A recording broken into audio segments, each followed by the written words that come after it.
Hello students, কেমন আছো? আশা করি ভালো আছো। আচ্ছা, ভিডিও টপিকটা কি? জীবনের সফলতায় পড়ালেখার ভূমিকা কতটুকু? আচ্ছা, আমি বলবো এই কতটুকু এটা কিন্তু তোমার এনভায়রনমেন্টের উপর ডিপেন্ড করতেছে। জীবনে পড়ালেখার ভূমিকা কতটুকু তোমার এনভায়রনমেন্টের উপর ডিপেন্ড করতেছে, তুমি কেমন এনভায়রনমেন্টে আছো। আমি যদি বাংলাদেশি প্রেক্ষাপটে বলি,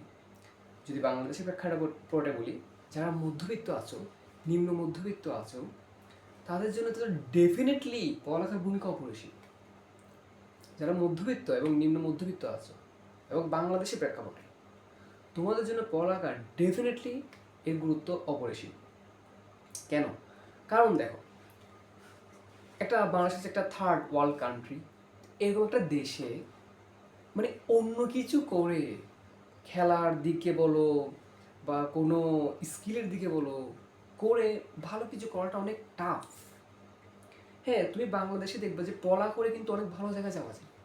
টিউশন করে তুমি অনেকে অনেক কিছু করতে পারে, টিউশন করে গাড়ি বাড়ি সব কিছু করে ফেলতে পারে, বিয়ে পর্যন্ত করে ফেলতে পারে। তো বাংলাদেশের প্রেক্ষাপটে পড়ালেখা যে ভালো করতে পারে এবং এইটাকে যে ভালোভাবে ব্যবহার করতে পারে, এটা প্রয়োগটা যে ভালোভাবে করতে পারে, সে কিন্তু অনেক ভালো একটা জায়গায় চলে যেতে পারে। কারণ বাংলাদেশের পড়ালেখাটা যে ভালো একটু করতে পারছে, সে কিন্তু ভালো একটা জায়গায় যেতে পারছে। কারণ বাংলাদেশের প্রেক্ষাপটে পড়ালেখাটা হচ্ছে সবচেয়ে সহজ মাধ্যম, যে মাধ্যমে খুব সহজে একটু পরিশ্রমে ভালো একটা জায়গায় যাওয়া যায়। যেমন তুমি যদি বলো, তুমি যদি একজন মনে করো তোমার ক্রিকেট খেলতে ভালো লাগে, তুমি যে ক্রিকেট খেলে ভালো কিছু করো বা এই স্কোপটা কিন্তু বাংলাদেশে তেমন একটা নাই। তুমি ভালো গান গাইতে পারো, তুমি যে ভালো গান গিয়ে ভালো বড় কিছু করবা, এই স্কোপটা কিন্তু বাংলাদেশে নেই। সাপোজ তুমি ইন্ডিয়া গেছো, মনে করো তুমি ইন্ডিয়া থাকো, তুমি যদি একটু ভালো সিঙ্গার হইতে পারো, খুব ভালো গান গাইতে পারো, ভাই তোমার কেরিয়ার শাইন হওয়া কেউ আটকাতে পারবে না। কেউ আটকাতে পারবে না ভাই তুমি, কারণ ইন্ডিয়াতে গানের স্কোপটা, গানের প্লেসটা অনেক বিশাল এবং অনেক পাওয়ারফুল একটা প্লেস। কেউ যদি মনে করো ইন্ডিয়া, যেমন ইন্ডিয়া শুধু গান না, তুমি নাচ বলো, যে ভালো ডান্সও পারে সেও ভালো একটা জায়গায় চলে যায় ইন্ডিয়াতে। যে ভালো অভিনয় করতে পারবে সেও একটা ভালো জায়গায় চলে যাবে। হ্যাঁ, তো কিন্তু বাংলাদেশের প্রেক্ষাপটে তুমি নায়ক হও, তুমি ভালো গায়ক হও, তুমি ভালো ডান্সার হও না কেন, যা হও না কেন, এইসব সেক্টরে ভালো করা খুবই টাফ এবং না হওয়ার সম্ভাবনাটা অনেক বেশি থাকে। কিন্তু বাংলাদেশের প্রেক্ষাপটে পড়া করে ভালো কিছু করার সম্ভাবনাটা অনেক অনেক বেশি।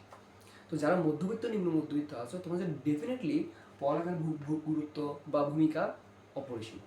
আর যারা উচ্চবিত্ত আছো, তোমরা করতে পারো তো ভালো, কিন্তু না করলে তো তেমন কোনো সমস্যা তোমাদের হবে না। কারণ তোমাদের বাবারা কী করছে, তোমাদের জন্য রাজপ্রাসাদ তৈরি করে গেছে, সম্পদ তৈরি করে গেছে, যেটা একটা তোমাদের জন্য অনেক বড় একটা ব্যাকআপ হিসেবে কাজ করবে। হ্যাঁ, তো তুমি আসলে তোমার জন্য পড়ালেখাটার ভূমিকাটা আমি বলবো 50-50 আর কি। কারণ যত তোমার অর্থ থাকুক না কেন, যদি তুমি যদি দাঁড়ায় কথা বলতে না পারো, একটা মানুষ আমি যদি দাঁড়ায় কথা বলতে না পারো, তাহলে আসলে ওই বড়লোকস দিয়ে আসলে দিন শেষে একটু অপমানিত হবা, একটু অপমানিত হবা। কারণ পড়া কী করে জানো, তোমাকে স্মার্ট বানায়, তোমাকে একজনের সাথে কীভাবে কথা বলতে হবে, একজনের সামনে দাঁড়িয়ে কীভাবে কথা বলতে হবে, কীভাবে লাখ লাখ মানুষের সামনে দাঁড়িয়ে কথা বলতে হবে, ওই স্মার্টনেসটা তোমার মধ্যে নিয়ে আসবে পড়া। ঠিক আছে? যে জানে এবং যে জানে না তারা কখনোই এক হতে পারে না। তুমি যখন পড়ালেখা করবো তুমি অনেক কিছু জানবা, কিন্তু যে পড়ালেখা করে না সে কিন্তু তত কিছু জানবে না। প্র্যাকটিক্যাল লাইফে সে হয়তো খাপ খাইয়ে অনেক কিছু জেনে নিতে পারবে। হ্যাঁ, কিন্তু দিন শেষে তুমি, কারণ বইয়ের মধ্যে পুরো সমস্ত পৃথিবীর জ্ঞান আছে, কিন্তু প্র্যাকটিক্যাল তুমি মনে করো বাংলাদেশে থাকো, তাহলে তুমি বাংলাদেশের প্রেক্ষাপট যদি পড়ালেখা যদি না করো, তাহলে হয়তো তুমি বাংলাদেশের প্রেক্ষাপট সম্পর্কে জানতে পারবা, কিন্তু তুমি আমেরিকার প্রেক্ষাপট সম্পর্কে জানতে পারবা? কখনো পারবা না। তো বই কী করে পুরো পৃথিবীর নলেজ, জ্ঞান একসাথে নিয়ে আসে। তো বই পড়লে তুমি যতটুকু জানতে পারবা, আর যে বই পড়ে নাই সে ততটুকু জানতে পারবে না। তো তোমার স্মার্টনেসটা পার্থক্য হয়, তোমার টাকা না থাকতে পারে, কিন্তু তোমার স্মার্টনেস, তোমার অ্যাটিটিউড, এটা ওর থেকে বেশি হবে যে জানে না। তার হয়তো অনেক টাকা আছে, অনেক টাকা আছে, কিন্তু তোমার স্মার্টনেস, তোমার অ্যাটিটিউড, এটা ওর চেয়ে অনেক বেশি হবে। আর আমি মনে করি দিন শেষে তো ভাই এটাই সবচেয়ে বড় কথা, যে এমনভাবে চলবা যে একজন যেন তোমাকে অনেক সম্মানের চোখে দেখে, এইভাবে জীবনে চলা উচিত আমি মনে করি। সো জীবনের সফলতায় পড়ালেখার ভূমিকা, যারা মধ্যবিত্ত নিম্ন মধ্যবিত্ত আছো এবং বাংলাদেশের প্রেক্ষাপটে, তোমাদের জন্য ডেফিনেটলি এর গুরুত্ব অপরিসীম। যারা উচ্চবিত্ত আছো, তোমাদের জন্য ইয়েস আর নো এরকম আর কি ব্যাপারটা, ইয়েস নো এরকম চলবে, ঠিক আছে? কিন্তু করা উচিত, হ্যাঁ তোমাদের করা উচিত, কারণ টাকা প্লাস জ্ঞান, মানি প্লাস নলেজ, এই দুইটার কম্বিনেশন ভাই, যার টাকা আছে এবং তাদের নলেজ থাকে, ওই টাকাটা আরও কত বড় হবে ভাই, কোনো গ্যারান্টি নেই। কিন্তু যার টাকা আছে কিন্তু নলেজ নাই, ওই টাকাটা মানে বাড়বে তার সম্ভাবনা কম, কমবে তার সম্ভাবনা বেশি। কিন্তু যার নলেজ এবং মানি দুটোই আছে, এই কম্বিনেশন দুইটা পাওয়ারফুল, মারাত্মক একটা পাওয়ারফুল। তো নলেজ মানে হচ্ছে ট্যালেন্ট বলতে পারো, ট্যালেন্ট বলে আর একটু সুন্দর হয়, মানি প্লাস ট্যালেন্ট। বা এই কম্বিনেশন দেখছো, মানি প্লাস ট্যালেন্ট, যার দুটোই আছে চিন্তা করো সে কোন লেভেলে যেতে পারবে। একবার চিন্তা করো, যার মানি প্লাস ট্যালেন্ট দুটোই আছে, ট্যালেন্ট মানে হচ্ছে নলেজ আর কি, তুমি পড়লে তুমি অনেক জ্ঞান অর্জন করবা, আমরা ওটাকে ট্যালেন্ট বলতেছি, ঠিক আছে। যদিও ট্যালেন্ট বলতে আমি মনে করি কোনো শব্দ হয় না, হ্যাঁ মেধে বলতে কোনো শব্দ হয় না। আমি মনে করি দেখো মেধাবী কাদেরকে বলা হয়, মেধাবী হচ্ছে তাদেরকে বলা হয় যাকে তুমি জীবনে বলো না যে কাজটা এভাবে করতে হবে কিন্তু সে করে ফেলছে, কারণ তাকে দেখেও নেই, ও হচ্ছে মেধাবী। কিন্তু তোমার কেউ বলে দেবে তুমি করতে পারতেছো, তো এটাকে মেধা বলে না, এটাকে মেধা বলে না। একটা ম্যাথ তোমার প্রথম টিচার বুঝে দিচ্ছে যে ম্যাথটা মানে তোমাকে বেসিকটা তোমাকে ক্লিয়ার করে দিছে, একটা চ্যাপ্টারের বেসিক তোমাকে টিচার ক্লিয়ার করে দিছে, ক্লিয়ার করে দেওয়ার পর তুমি ওখানে ম্যাথগুলো সলভ করতে পারতেছো, এটাকে আমি মনে করি মেধা বলে না। মেধা হচ্ছে সেটাই যে জীবনে চ্যাপ্টারটা তারা কেউ পড়ায়নি, জীবনে কেউ পড়ে নাই কিন্তু সে নিজে নিজে পড়ে নিজে নিজে ম্যাথ সলভ করে ফেলতেছে, এটা হচ্ছে ট্যালেন্ট, ঠিক আছে। তো দিন শেষে কিন্তু এখানে এই ট্যালেন্ট এটা খুবই কম, যে কোনো একজন স্টুডেন্ট কোনো কেউ পড়ায় নাই নিজে নিজে পড়ে ভালো করছে, এই পরিমাণটা খুবই খুবই খুবই কম। সো এই জন্য আমি মনে করি ট্যালেন্ট বলতে কোনো শব্দ হয় না, ঠিক আছে। তো পরিশ্রমী, কম পরিশ্রমী, বেশি পরিশ্রমী, এটা হচ্ছে কথা, যে ভালো স্টুডেন্ট সে বেশি পরিশ্রমী, যে একটু খারাপ স্টুডেন্ট সে কম পরিশ্রমী, পার্থক্য হচ্ছে এখানে। আচ্ছা যেটা বলতেছিলাম আর কি। তো যারা উচ্চবিত্ত আছো তোমরা যদি ট্যালেন্ট প্লাস মানি বা নলেজ প্লাস মানি দুটো একসাথে রাখে ভাই, এটা এমন একটা কম্বিনেশন, ফাটায় দেওয়ার একটা কম্বিনেশন। সো আমি মনে করি আলটিমেটলি দিন শেষে কিন্তু সবারই দরকার এই জিনিসটা সবারই দরকার।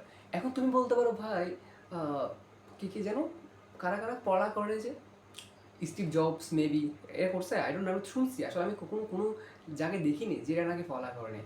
স্টিভ জবস বলো, তারপর হচ্ছে তোমার হ্যাঁ বিল গেটস মেবি, হ্যাঁ বিল গেটস একটা কাহিনী আছে অনেক সুন্দর, কিন্তু ক্লাস 4 নাকি 3 পর্যন্ত স্কুলের মতো অনেক কাহিনী হয়েছিল, স্কুল থেকে বেরতে করে দিচ্ছে। এখন তুমি বলতে পারো ভাই এরা যদি পড়ালেখা না করে এত বড় ভিলেনিয়ার হয়ে যেতে পারে তাহলে আমরা কেন পারবো না। আমি সবার একটা শব্দ বলছিলাম, ইনভায়রনমেন্ট। ইনভায়রনমেন্ট এটা অনেক বেশি গুরুত্বপূর্ণ। বাংলাদেশের মধ্যে একটা ইনভায়রনমেন্টে তুমি পড়ালেখা ছেড়ে ভালো কিছু করবা তার কোনো গ্যারান্টি নেই, তার কোনো গ্যারান্টি নেই, বরং তুমি যে ধ্বংস হবা তার গ্যারান্টি আছে। হ্যাঁ তুমি ধ্বংস হবা তার গ্যারান্টি আছে। বাংলাদেশের প্রেক্ষাপটে কেউ পড়ালেখা ছেড়ে ভালো করবা এই গ্যারান্টি নাই। ইনভায়রনমেন্ট তোমাকে আবার দেখতে হবে, ইনভায়রনমেন্টের ভূমিকা অপরিসীম, জীবনে কিছু করার জন্য ইনভায়রনমেন্টের ভূমিকা অপরিসীম। আমি সবসময় এটা বলি যে মনে করো তুমি এমন একটা জায়গায় আসো, তোমার আশেপাশে 10টা ঘর আছে, ওই 10টা ঘরের এক একটা ছেলে মনে করো কি বা মেয়ে, একজন ডাক্তার, একজন ইঞ্জিনিয়ার, একজন বিসিএস ক্যাডার, একজন পড়াশোনার লোক, একজন ব্যারিস্টার, এরকম মানে টপ লেভেল কি আছে তোমার এই চাকরিজীবী বা পদে মানুষ আছে। আমি বলতেছি গ্যারান্টি দিয়ে বলতেছি, তুমি যদি জীবন ভালো না করো তাহলে আর কেউ করতে পারবে না। ওরকম একটা পরিবেশে দেখে যদি তুমি ভালো না করো তাহলে আর জীবন কেউ করতে পারবে না। হ্যাঁ সঙ্গদোষ হয়ে তুমি কিছু অন্যদিকে ডাইভার্ট হয়ে যেতে পারো, আমি ওটা বাদ দিলাম, তুমি সঙ্গদোষ ছিল না, তুমি ভালো মানুষের সাথে মিশতা, ঠিক আছে। তো তুমি যদি জীবনে ভালো কিছু করতে না পারো তাহলে আর কিছু করতে পারবে না। আর একটা ছেলে মনে করো এমন একটা জায়গায় আছে, ওই জায়গায় যে মানুষগুলো আছে ওইখানে মানুষগুলো মনে করো একজন কি কামার, একজন হচ্ছে দর্জি, একজন মনে করো হচ্ছে নাপি, এরকম আছে। সে যে ওইখান থেকে ডিফারেন্ট কিছু হবে এটা কিন্তু অনেক কষ্ট। হ্যাঁ অনেক সবচেয়ে বেশি সম্ভাবনা থাকে সেও এরকম হবে, সেও এরকম হবে। ওখান থেকে ডিফারেন্ট কিন্তু খুবই কম, যেমন খুবই ডিফারেন্ট কম, মানে মনে করো এমন একটা পরিবেশে আছে কিন্তু ওই পরিবেশ থেকে সে এমন একটা কাজ করছে যে কাজটা ওই পরিবেশটা যায় না। এগুলো খুবই কম, তুমি হাতে গুনতে পারবে 1 জন 2 জন 3 জন, এর চেয়ে বেশি হয় না, হ্যাঁ। কিন্তু ম্যাক্সিমাম মানুষ কিন্তু পরিবেশ যেমন হয় তেমনই হয়, ম্যাক্সিমাম স্টুডেন্ট বলো মানুষ বলো পরিবেশ যেমন হয় তেমনই হয়। 2-একটা ডিফারেন্ট পাও তুমি যে গুনতে পারবে যে 1 জন 2 জন যারা কি পরিবেশ একরকম কিন্তু সে জীবন করছে একরকম, এগুলো হাতে গোনা কয়েকজন গুনতে পারে। যেমন কাজী নজরুল ইসলাম একদম দরিদ্র একটা পরিবেশে থাকতো, গরিব পরিবেশে থাকতো কিন্তু জীবন করতেই চলে গেছে। তো এইরকম হচ্ছে 2 জন তুমি ডিফারেন্ট পাওয়া যারা কি ব্যতিক্রমী, পরিবেশে একরকম সে চলছে একরকম। হ্যাঁ কিন্তু ম্যাক্সিমাম ক্ষেত্রে এমনটা হয় যে তোমার পরিবেশ যেমন হবে, তুমি যেমন পরিবেশে থাকবা, তোমার কেরিয়ার বলো তোমার জীবন বলো ম্যাক্সিমাম সম্ভাবনা থাকে ওই রকম হবে। সো এই যে পড়ালেখার ভূমিকা কতটুকু এটা আমি যদি বলি ভাই, তুমি উচ্চবিত্ত হও, মধ্যবিত্ত হও, নিম্নবিত্ত হও, আমি মনে করি সবারই করা উচিত। কারণ যার টাকা আছে তার যদি নলেজ না থাকে তাহলে ওই টাকাটা হয় ওইরকমই থাকবে, এর চেয়ে বাড়ার সম্ভাবনা অনেক কম। হয়তো বাড়তে পারে কিছু, কিন্তু তুমি একবার জাস্ট চিন্তা করে দেখো তোমার নলেজ আছে প্লাস মানিও আছে, কোন লেভেলের তুমি স্ক্রিন লেভেলের তুমি বান্দা হওয়া ভাই কল্পনার বাইরে। সো আমি মনে করি যে আলটিমেটলি দিন শেষে কিন্তু সবার জন্য কিন্তু গুরুত্বপূর্ণ, তবে বেশি গুরুত্বপূর্ণ হচ্ছে কাদের জন্য, একজন মধ্যবিত্ত, নিম্ন মধ্যবিত্ত পরিবার সন্তানের জন্য।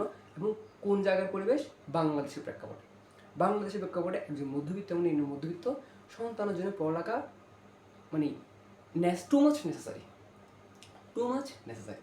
ওকে, সো আশা করি আমি বুঝতে পারছি যে জীবনের সফলতায় পড়ালেখার ভূমিকা।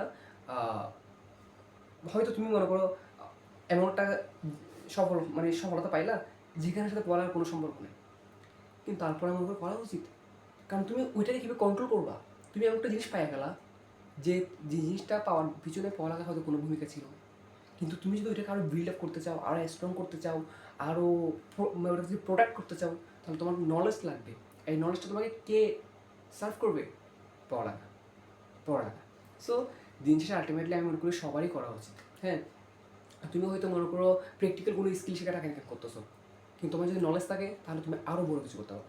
সো একটাই কথা, দিন শেষে পড়ালেখার ভূমিকা সবার জন্যই গুরুত্বপূর্ণ, বিশেষ করে মধ্যবিত্ত নিম্ন মধ্যবিত্তের জন্য অপরিসীম।